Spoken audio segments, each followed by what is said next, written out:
У 90-х в Україні з'явились люди, які за кілька років стали багатшими за державу. Вони купували заводи, телеканали і навіть політичні партії. Ми знаємо їх як олігархів, але як до них ставитись? Як до суцільного зла чи як до невід'ємної частини будь-якої розвиненої демократії? Для цього треба розібратись, як саме вони стали такими багатими і впливовими. Чи давали вони країні щось корисне, чи тільки забирали усе для себе? І чи цей їхній вплив досі з нами тут, в одній кімнаті? Пояснюємо. Таке явище, як олігархія, має античне коріння, тож Україна тут не винахідник. Саме слово «олігарх» походить від давньогрецького терміна, який означає «влада небагатьох». У нас воно в першу чергу асоціюється з дуже багатою людиною. Але все ж не всіх багатих людей ми називаємо олігархами. У першу чергу це ті, хто свої статки конвертує в політичну владу, найчастіше, щоб і далі їх примножувати. Ці люди мають доступ до державних інститутів і використовують їх, щоб отримати вигідні для свого бізнесу рішення. Або ж державне майно на ексклюзивних умовах, яких інші не мають. Щоб зберігати вплив, вони можуть самі йти на державні посади, фактично не полишаючи бізнес, або фінансують прихильних собі політиків та посадовців. Ну і, звісно, класичний олігарх має вплив на медіа, яким може направити суспільну думку в потрібне русло. Та давайте, власне, почнемо з грошей. Звідки в Україні дуже багаті люди?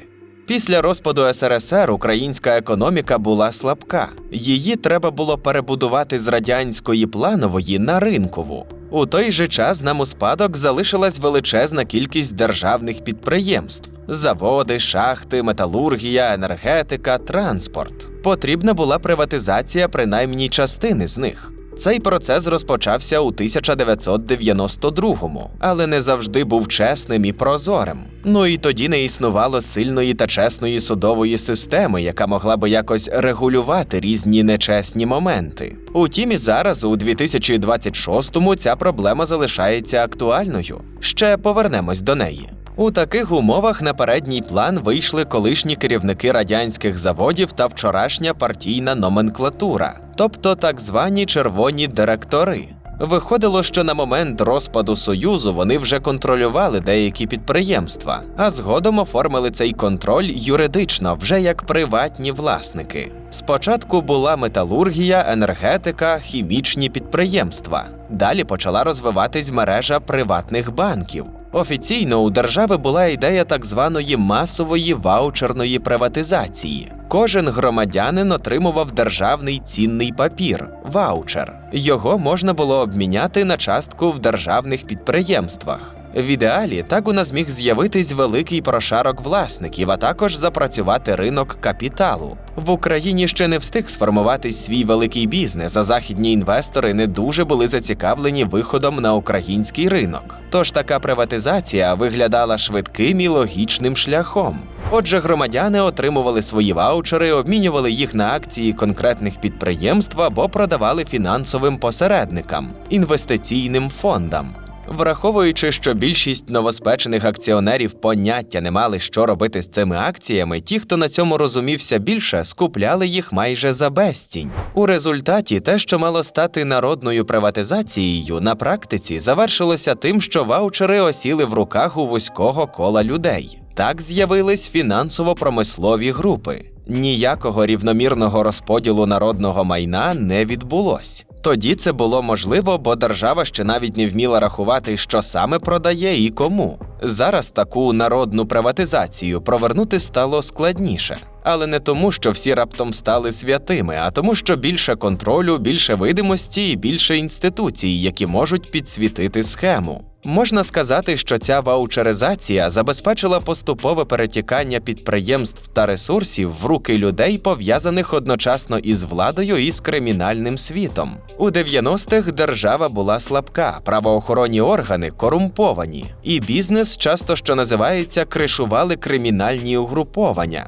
Частина майбутніх олігархів співпрацювала з ними, використовувала силові методи, щоб отримати бажане, виводила гроші в офшори. У 90-х вплив будувався через страх і силу. У 2020-х, і тим більше після 2022-го, прямий бандитизм став токсичним і дорогим. Його замінили юристи, лобісти і м'який вплив. Але й це вже не працює так безкарно, як колись. З часом великі бізнеси зрозуміли, що для захисту їхніх активів бандитів недостатньо. Треба було, щоб, так би мовити, правильні люди займали відповідні політичні посади. Ті, хто дозволить зберегти наявні активи і накопичити нові. Тому бізнесмени з фінансово-промислових груп почали фінансувати політичні партії або конкретних депутатів.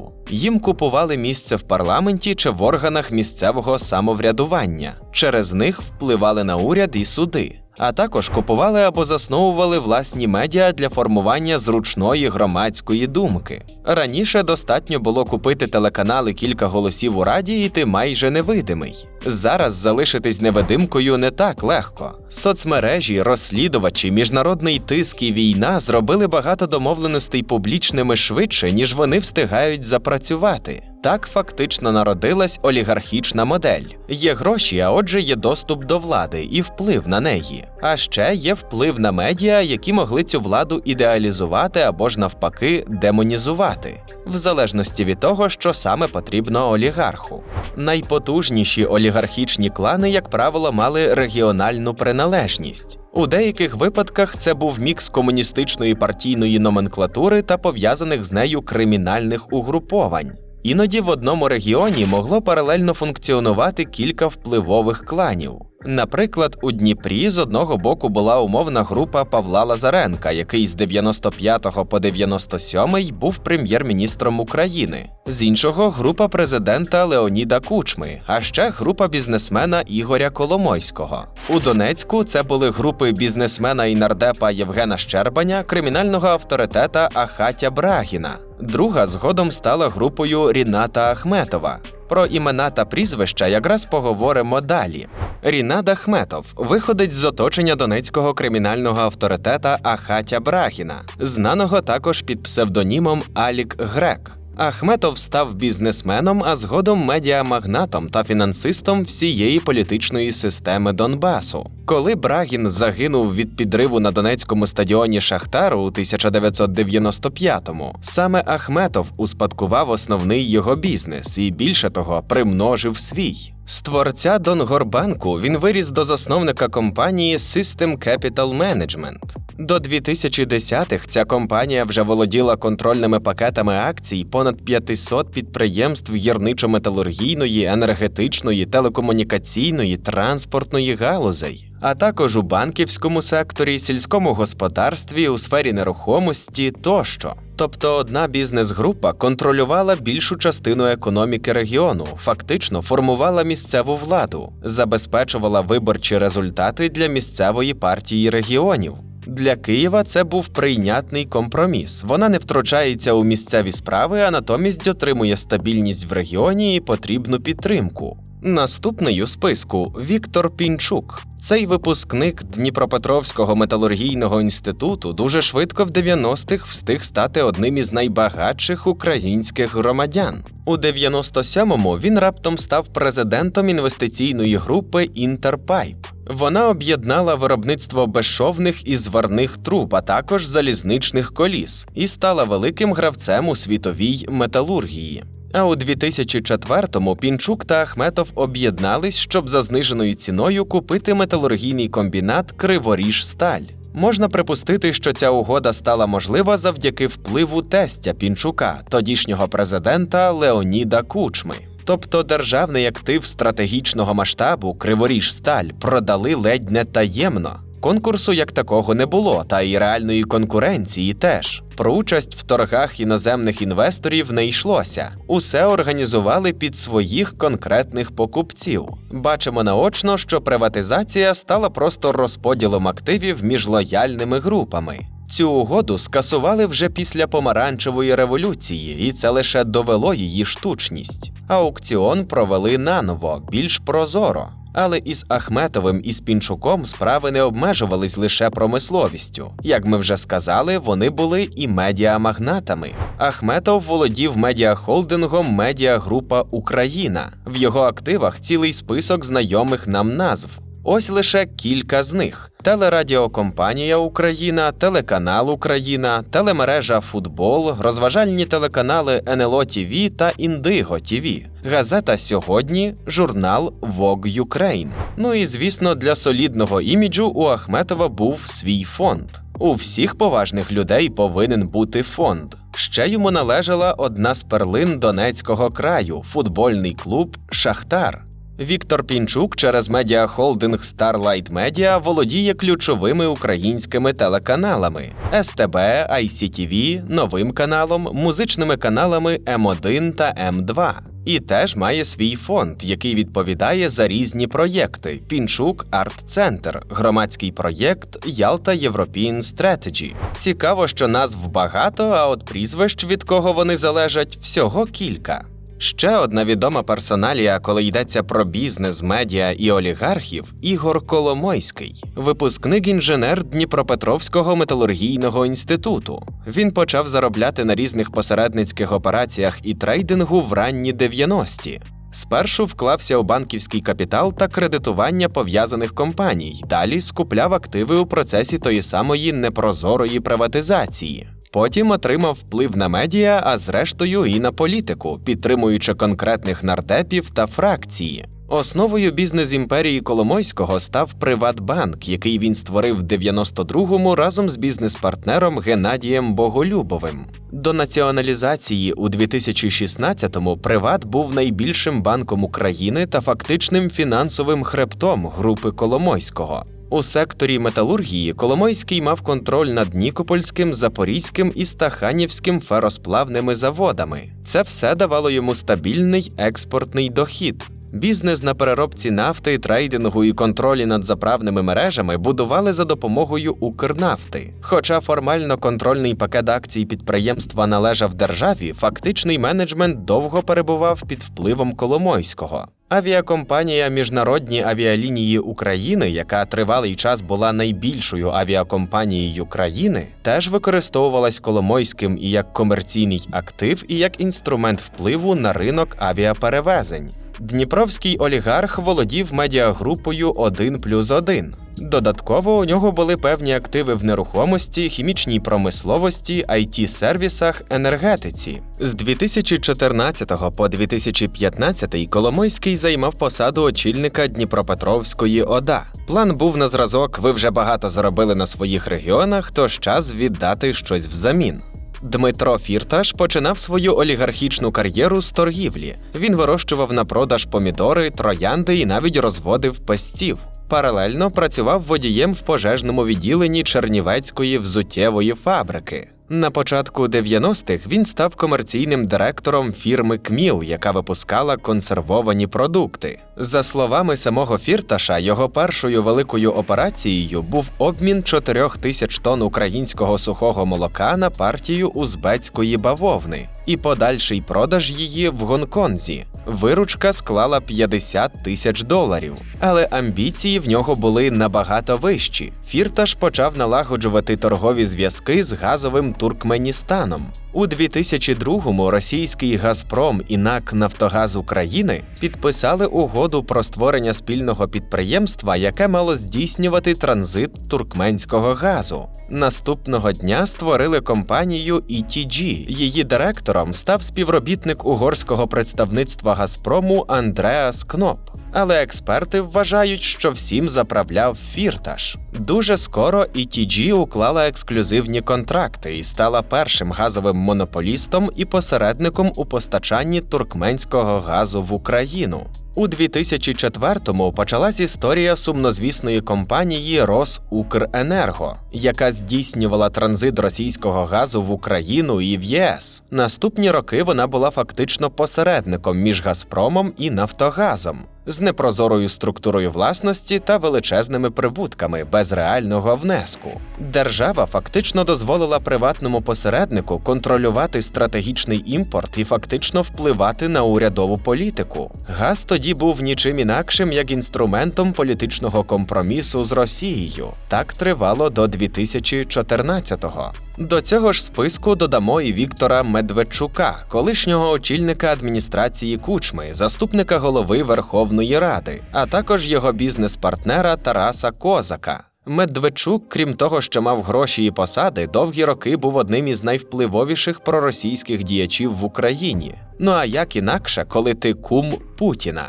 Основу його впливу і капіталу складали зв'язки з державними і політичними колами, а також бізнес в сферах енергетики, медіа та нерухомості. Медведчук часто не фігурував як прямий власник великих підприємств. Знаєте ці історії, коли все оформлено на родичів, друзів, ще якихось людей, а головний герой має лише 2 копійки і старе авто. Бізнес традиційно доповнювався медіа-складовою, проросійськими пропагандистськими телеканалами ЗІК після викупу каналу у 2019-му, 112 Україна та News One.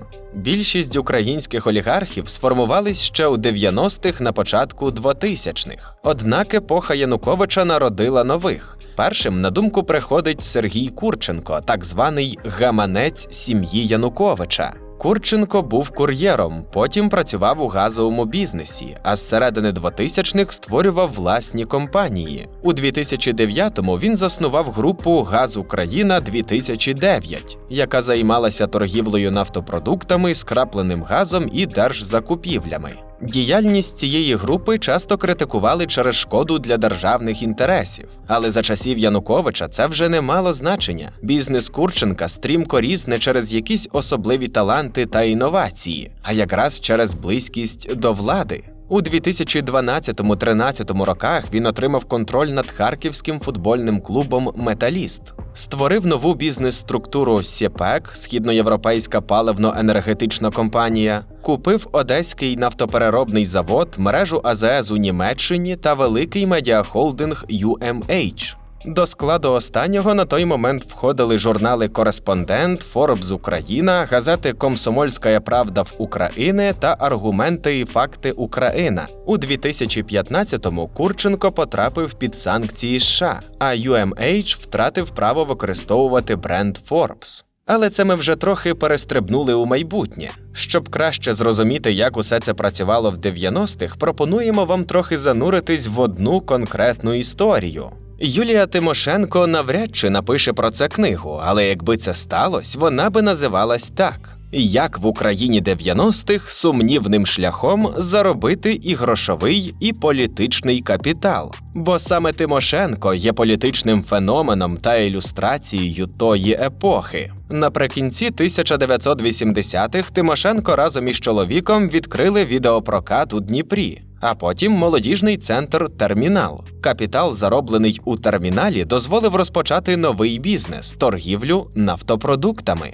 На початку 90-х Юлія Володимирівна вже очолювала корпорацію «Український бензин», скорочено «КУБ». За кілька років компанія стала монополістом у постачанні нафтопродуктів для сільського господарства Дніпропетровської області. У березні 95-го Тимошенко затримали в аеропорту Запоріжжя під час спроби вивезення близько $26 тисяч. Тоді дозволений ліміт становив 500. За кілька місяців у московському аеропорту Внуково в її ручній поклажі знайшли ще $100 тисяч.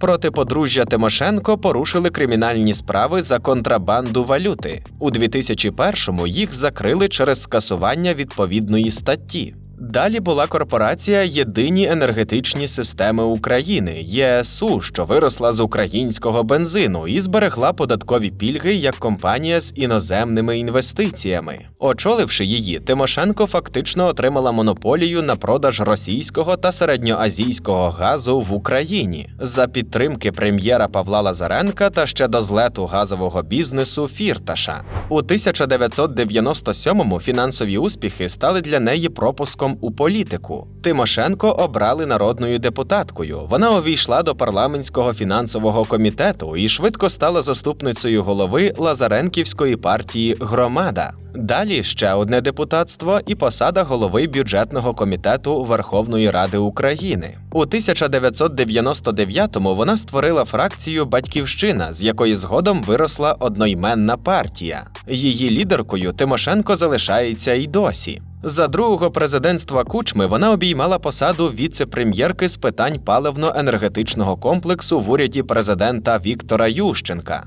Вже тоді між нею і президентом визрів конфлікт. У 2001-му Генпрокуратура порушила проти Тимошенко справи за контрабанду газу, несплату податків і хабарі Лазаренку. Далі були відставка, суди й продовження розслідування. На тлі протестів «Україна без Кучми» Тимошенко заарештували у справі ЄСУ. Кілька тижнів у СІЗО вона використала для формування образу політичної жертви та борчині з олігархами. Виглядало іронічно, бо з ними ж вона постійно і співпрацювала. У наступні десятиліття під час помаранчевої революції, прем'єрств і гучних конфліктів ця антиолігархічна риторика зберігалась. У 2011-му її знову заарештували, цього разу через газові контракти з РФ 2009 року. А у 2026-му САП і НАБУ повідомили Тимошенко про підозру у спробах підкупу народних депутатів для впливу на голосування.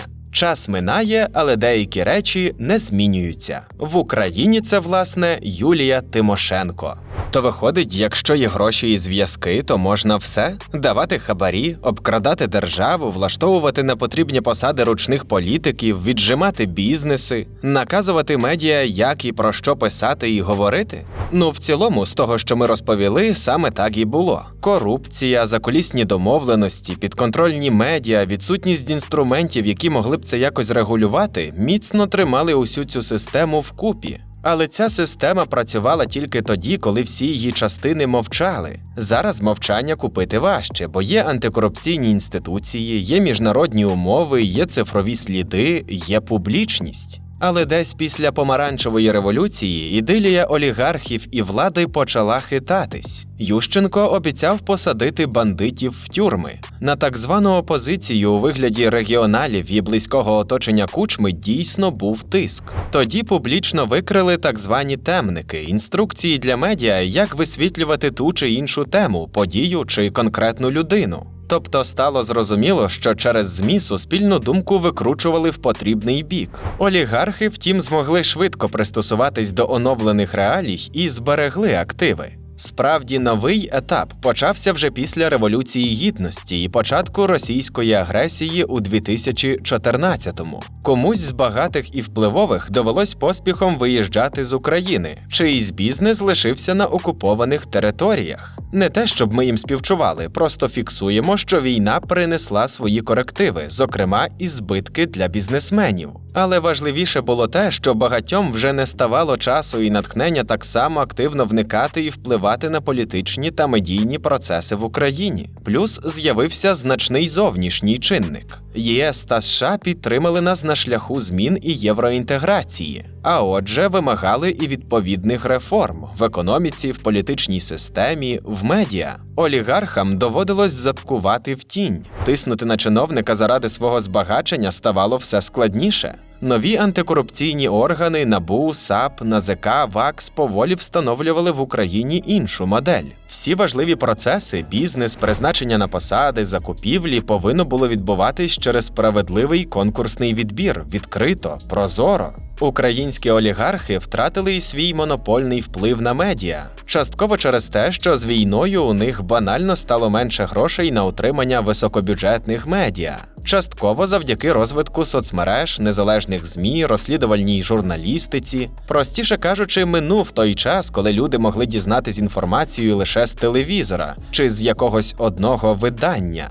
Володимир Зеленський під час передвиборчої кампанії теж обіцяв боротись з олігархами. У 2021-му Верховна Рада навіть ухвалила так званий закон проти олігархів. Тепер були критерії, які визначали, власне, хто такий олігарх. Той, хто бере участь у політиці, має медіавплив, монополії та статки понад 1 мільйон прожиткових мінімумів. І обмеження, які мають бути для таких осіб. Також планувалось створити реєстр олігархів. Загалом імплементація закону виявилась складною, а повномасштабна війна її пригальмувала. У 2023-му голова Верховної Ради Руслан Стефанчук заявив, що закон про олігархів уже показав свою ефективність. Але Україна домовилась з Єврокомісією, що імплементувати його і складати реєстр олігархів будуть вже після завершення війни. Але знову ж таки, війна, тим більше повномасштабна, сама по собі багато що змінила, попри те, виконується закон чи ні. Роль держави в економіці суттєво посилилась. А що стосується медіа, то тут більшість каналів зайняв єдиний телемарафон. Рінат Ахметов сам заявив про вихід з медіабізнесу. Його канали припинили мовлення та роботу онлайн-медіа ще до липня 2022-го. Канали Козака Медведчука РНБО заборонила ще в лютому 2021-го в контексті введення санкцій проти цих діячів. Попри курс на деолігархізацію, буквально напередодні вторгнення Зеленський запросив у свій офіс усі гучні імена. Приїхали Ахметов, Пінчук, Новинський, Тігіпко, Фельдман, Тарута, Хмельницький. Коломойського не було нібито через коронавірус, але був його колишній компаньйон Геннадій Корбан. Говорили про те, що треба об'єднатись, залишатись в Україні і зміцнювати її. Як зазначив президент, у той час, коли українські військові захищають країну, інші громадяни мають працювати, вкладати гроші в економіку, зокрема й для забезпечення фінансування армії. Ахметов, у якого не склались відносини з новим президентом, тим не менш пішов на випередження. Ще 16 лютого 2022-го він у Маріуполі на Азовсталі говорив про те, що Донбас може бути щасливим тільки в єдиній та щасливій Україні. Обіцяв нові інвестиції, нові проєкти, подальший розвиток і невтомну роботу. Олігарх також оголосив, що його компанія СКМ на знак впевненості в майбутньому сплатила 1 мільярд гривень податків наперед, і що він продовжуватиме інвестувати в українську економіку та допомагатиме містам, де розташований його бізнес. А його благодійний фонд допомагатиме державі з евакуацією, медикаментами та усім, що буде необхідно. Що ж, ми не будемо дуже вірити в його щирість, але вочевидь, якийсь урок з 2014-го він все-таки виніс. Тоді він не міг однозначно озвучити, хто в цій історії поганий, а хто хороший, і яку сторону займає він сам. Окупація частин східних областей принесла йому багато збитків. Про збитки ми, звісно, теж розповімо, але що саме змінилось з того часу, коли олігархам було можна все? Бо хтось точно скаже, що все так само, як і було. Але це не так, недоторканих більше немає. Жоден багатій чи високопосадовець не захищений від уваги антикорупційних органів. Ігор Коломойський сидить у тюрмі. Дмитро Фірташ отримав підозру і швидше за все теж сяде, якщо повернеться в Україну. Віктор Медведчук – ізгой і зрадник, позбавлений всього. Вадим Новинський – у вигнанні без громадянства. Навіть Петрові Порошенку нагадують, що його політичний ранг не означає індульгенції. Великі статки більше не гарантують імунітету чи можливості купити собі окремі правила гри. Колись великий скандал означав торг, скільки коштує, щоб це зникло. Сьогодні все частіше це означає процес, підозра, суд, санкції, арешт активів і, звісно, репутаційні наслідки, які не стираються конвертом з грошима. Те, що гучні імена ще й втратили частину своїх незаконно зароблених грошей, безперечно важливо. Але важливіше те, що в них вже не вийде збагачуватись і нарощувати вплив так, як це було раніше. Статки того ж Ахметова зменшились ледь не вдвічі тільки за 2022. До 2022-го – 7,6 мільярдів доларів, після – 3,8 мільярди доларів. Маріупольський металургійний комбінат імені Ілліча та завод «Азовсталь» зруйновані повністю. Це коштувало Ахметову понад 1,5 мільярди доларів. Інфраструктура ДТЕК, який належить Ахметову, постійно руйнується обстрілами. Є й інші галузі, які теж зазнали втрат. Авдіївський коксохім, Луганська ТЕС. Статки Віктора Пінчука теж суттєво зменшились, хоч точна сума невідома. До 2022-го – 2,5 мільярди доларів, після, ймовірно, 700 мільйонів. Понад 90% активів Пінчука зосереджені у Дніпропетровській області. Це насамперед металургійна промисловість, що входить до його групи «Інтерпайп». Хоча про великі руйнування пінчуковських заводів не повідомлялось, війна – це ще й падіння збуту. Найбільш болючою для Коломойського є втрата Укрнафти та Укртатнафти, які відійшли державі. Крім того, він і його партнер Боголюбов лишились без понад 500 АЗС, що належать Укрнафті. До 2022-го понад 2,5 мільярди доларів, після – 850 мільйонів доларів.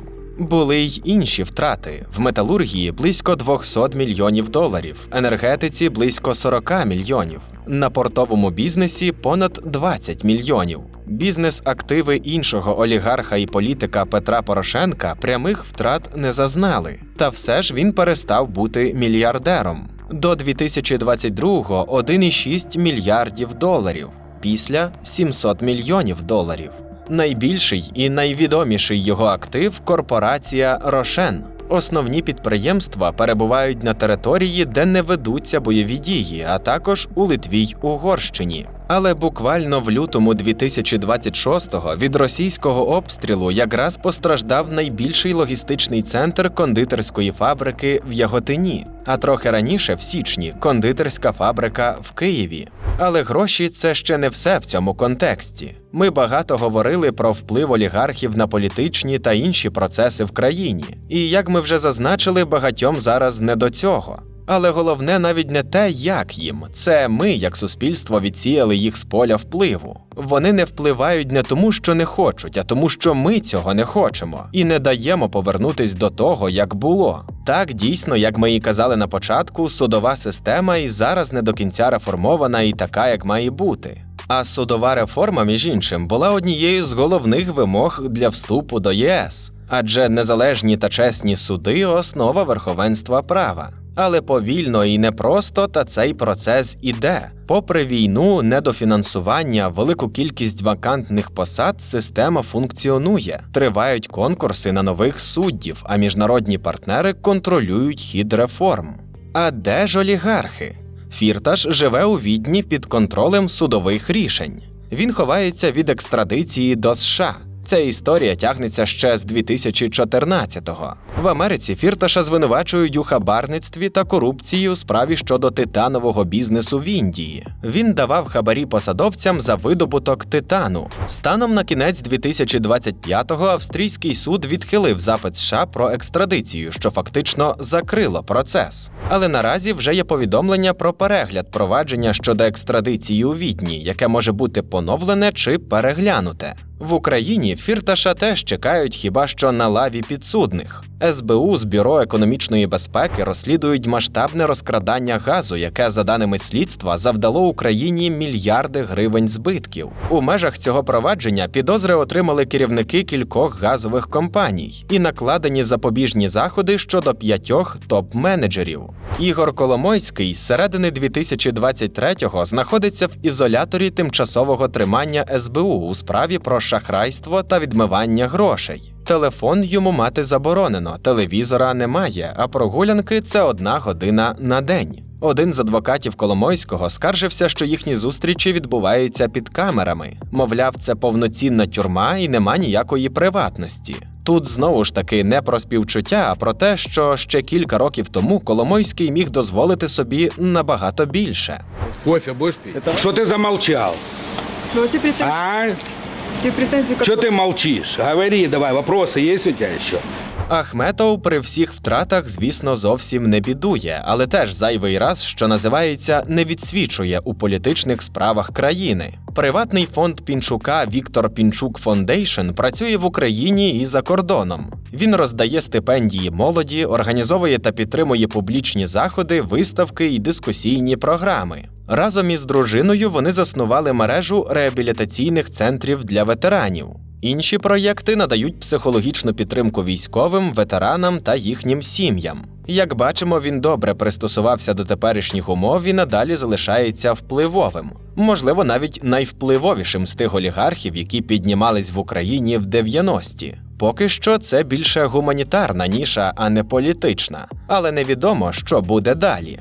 Петро Порошенко залишається активним в політиці як очільник парламентської фракції «Європейська солідарність». Він також допомагає через свій фонд війську. Станом на вересень 2025-го була інформація, що обсяг допомоги фонду Порошенка бригадам та підрозділам Сил оборони перевищив 7 мільярдів гривень. Порошенко любить повторювати, що держава зараз понад усе, а політика вже потім. Зберігається і медійний вплив Петра Олексійовича. П'ятий канал, Еспресо, Прямий далі працюють, щоправда, лише в інтернеті. На початку 2025-го Порошенко підтвердив, що наразі проти нього порушено 130 кримінальних проваджень. За його словами, значна частина відкрита за заявами людей, які нині засуджені, втекли до Росії або вже й померли. Але попри це їх не розслідують і не закривають, бо це нібито вигідно теперішній українській владі. А пам'ятаєте, на кого Петро Порошенко кричав під час розстрілів на Майдані у 2014-му?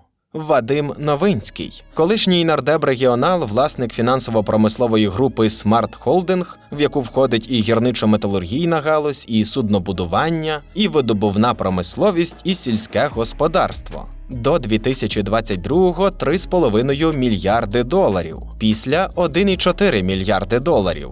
Свої активи він передав в траст і ніби як нічого не робить у своєму бізнесі, не отримує і не контролює. Новинський переховується десь за кордоном, адже проти нього відкриті кримінальні справи, зокрема за держзраду, розпалювання ворожнечі та несплату податків. Його заочно оголосили в розшук та заочно заарештували. Його неодноразово бачили в російських церквах по всьому світу. Мабуть, молиться за прощення гріхів. І погано, що він намагається впливати на Україну якраз через московський патріархат в Україні. Фінансує лобійські кампанії в США в інтересах Російської православної церкви, яка є філіалом російських спецслужб. Та все ж добре, що ми це розуміємо, і хочеться сподіватись, що триматимемо руку на пульсі.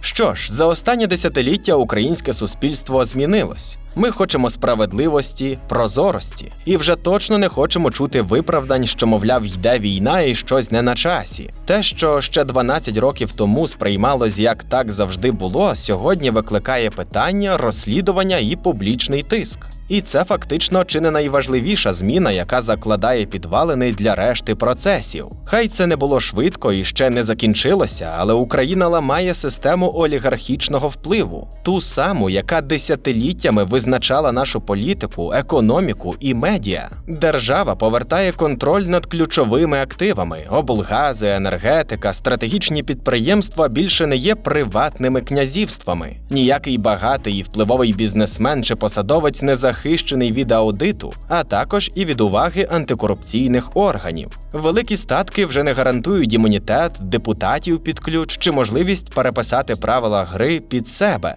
Ті, хто довго і впевнено відчував себе господарями цілої країни, а по суті вижимали з неї всі соки, тепер мають підозри, санкції, арешти активів. Або ж живуть за кордоном без можливості повернутись. Навіть якщо процеси повільні, вони йдуть, і це вже незворотно. Олігархи змушені пристосовуватись до сучасних умов і сприяти обороні країни від російської агресії. Якщо вони хочуть щось зберегти, то мають робити те, що від них вимагається. Медіамонополія зламана. Так, позиції того ж Пінчука чи Порошенка в цій сфері ще досі відчутні. Але телебачення дедалі менше залежить від кількох конкретних людей. Це не швидка революція, а довга й невесела робота. І рішення можуть бути не ідеальними, і не всі винні вже покарані. І помилки досі робляться. Але головне, що вектор змінився. Україна більше не будує майбутнє в інтересах кількох людей з надмірними статками. Якщо вам сподобалось наше відео, обов'язково поставте лайк і напишіть для нас коментар підтримки. А якщо вам вже подобається наш канал, розкажіть про нього своїм друзям. Дякуємо за перегляд!